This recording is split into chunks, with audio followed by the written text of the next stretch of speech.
Здравствуйте, меня зовут Richard Gom. Приятно познакомиться. So I couldn't pronounce Russian language smoothly. So I have spoken a greeting phrase clumsily. Anyway, so hello everyone. I'm Richard Gom of Back to Live podcast version. So I'm I'm going I'm going to talk about I'm going to talk about anyway. So Russian language related stuff. Also, this topic or the topic or the title of this episode is related to, or somewhat related to Russian language. And as always, there's nothing clear in my speaking English language. So anyway, so I'm going to tell you the title of this episode. So the title is English is English a perfect language? So and there's a Russian part of in the title, and the Russian part is Давайте, мной ездим в Ukraину. So I'm going to tell you the title again. So is English a perfect language? Давайте, мной ездим в Украину. And so before digressing, so I'm going to tell you the conclusion of this episode. But actually, so I'm not thinking of digressing, or I'm not thinking of creating a long episode this time. So I'm thinking of finishing this episode for a shorter time than other episodes. So the conclusion is I'm sorry for my taking your time, and the conclusion is English is not the perfect language. Some English compositions are ambiguous. So ambiguous is the point. So in terms of English language, for example, you have, I think you have read many compositions or many types of compositions for studying English language, and if you are workers, or if you are especially if you are white collar workers, I think you read English compositions or English documents written in English language almost every day or every day. So thinking about such a situation, maybe I think most of you have noticed that.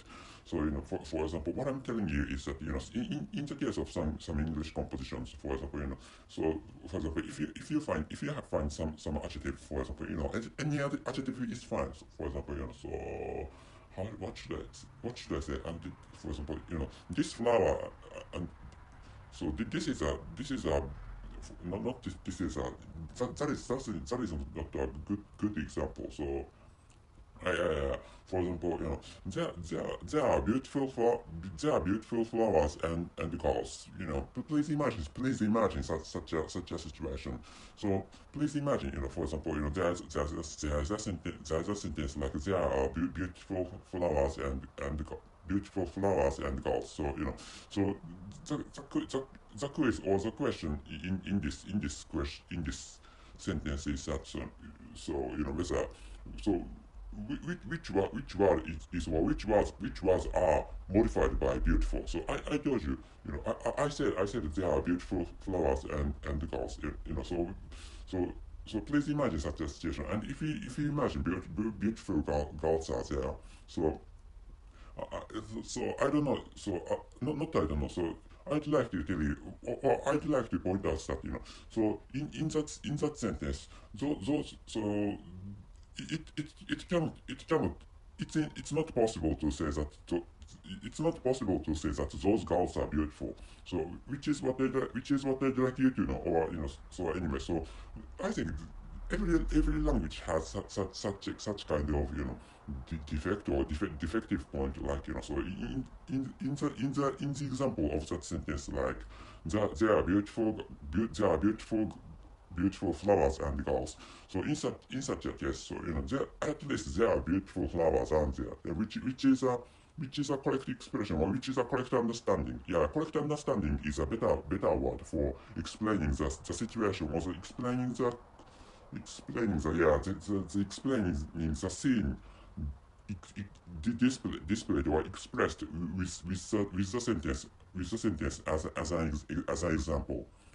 So anyway, but actually, from that sentence, it I don't thi- from that sentence, it's impossible to say that those girls are beautiful, which is what I'd like you to know this time. So, but actually, so which is why I'm telling you that English is not a perfect language, and of course, so by using my mother tongue.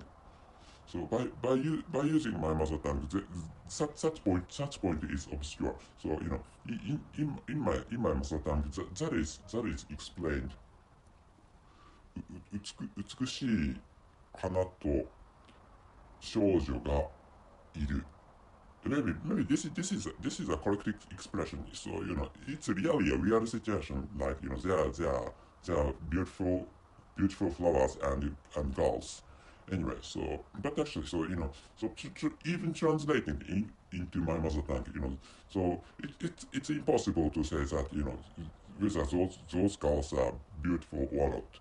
And to start with, in the case of or regarding to my mother tongue, so it's impossible to say that there are only one flower or two or more flowers, and there is, so in my mother tongue it's not possible to say that whether there is only one girl or there are two or more girls. But actually, by using English, it's possible to get get the information related to the number or the quantity of flowers and girls. So I should have said quantities. I should have used the plural term for the quantities.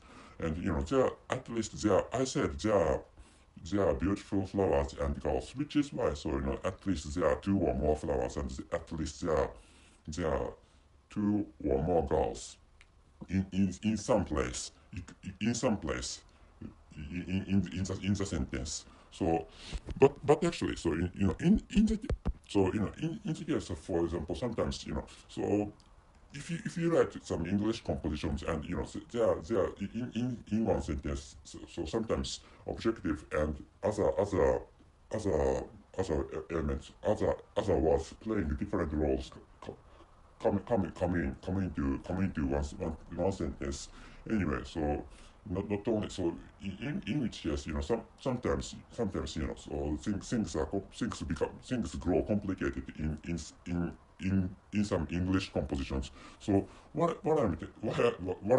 if you can't understand what I'm telling you, so maybe your language might be closer to English language. So in this point, so in this phase of this episode, I'd like to tell you the translation of the Russian part I'd like to tell you the Russian part or translation, the translation of the Russian part of the title of this episode. I'm sorry for my using many ofs. So the Russian part is read: Давайте, мной ездим в Украину. And translating this into English, so the translation is: let's go to Ukraine with me. So one of the most useful point in Russian language is that each word is conjugated depending on the role depending on the role in one sentence. For example, so in this case, for example, mной in this case, mной is me in English, me or I. So in English, I is Russian, yeah, and but actually, so if I become for example, objective or not objective, I should say accusative and dative. But in the case of English language, maybe accusative and dative are the same. Not maybe, but actually they are definitely the same. But actually, for explaining dative, some people say to me, for example, but actually, for example, if you tell somebody, if you ask somebody to, for example, pass me the salt. For example, if you ask somebody to pass you the salt. So if you are good, maybe you say pass me the salt if you want some salt from other people. So but actually it's possible to say pass salt to me. And in Russian language that is really obvious. And I don't know. I'm sorry. I don't know how to say pass in Russian language. But actually, so to me is мне in Russian language, which is why it's but actually in objective of I is меня. So which is why which is why when I introduce my name in Russian language, I say меня зовут Richard Gom, приятного познакомиться. And меня, so to start with, зовут means call. Зовут means they call, and меня is a not yeah, меня is a objective in that sentence. But actually, so the literal meaning of меня зовут Richard Gom is they call, or people call me Richard Gom. So which is a literal translation of Russian language. And like which for example, by using Russian language, it's possible to detect and define or detect and find out the role of each word. So in the case of Давайте, мной ездим в Украину. So mной is instrumental. So instrumental is like writing with pencil, with pencil, of writing with pencil, and yesim is imperfective of go, and which means so if you say yesim, so the foundation was not foundation, but presumable condition is that you are going to come back to your house, for example. And v Ukrainu is so even proper noun is conjugated in Russian language, which is why so by using Russian language you can understand which word plays which role. You can find out which word plays which role. So by using Russian language, so in such a sense, Russian language can be so convenient.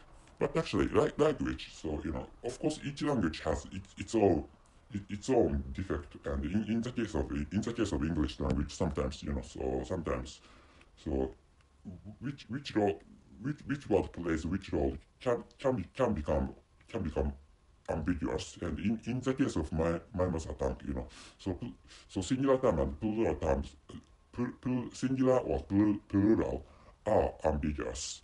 So like which, each language has its own defects or defects, and each language has its own or its own or their own disadvantages.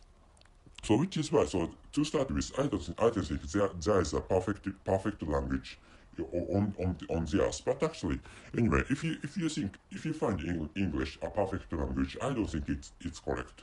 Which is what I'd like you to know this time. So if you're native, and finally, if you're a native speaker of English language, I'm sorry, but actually, let me tell you this, but let me tell you the title and the conclusion. So the title is English a perfect language? Давайте, мной ездим в Украину.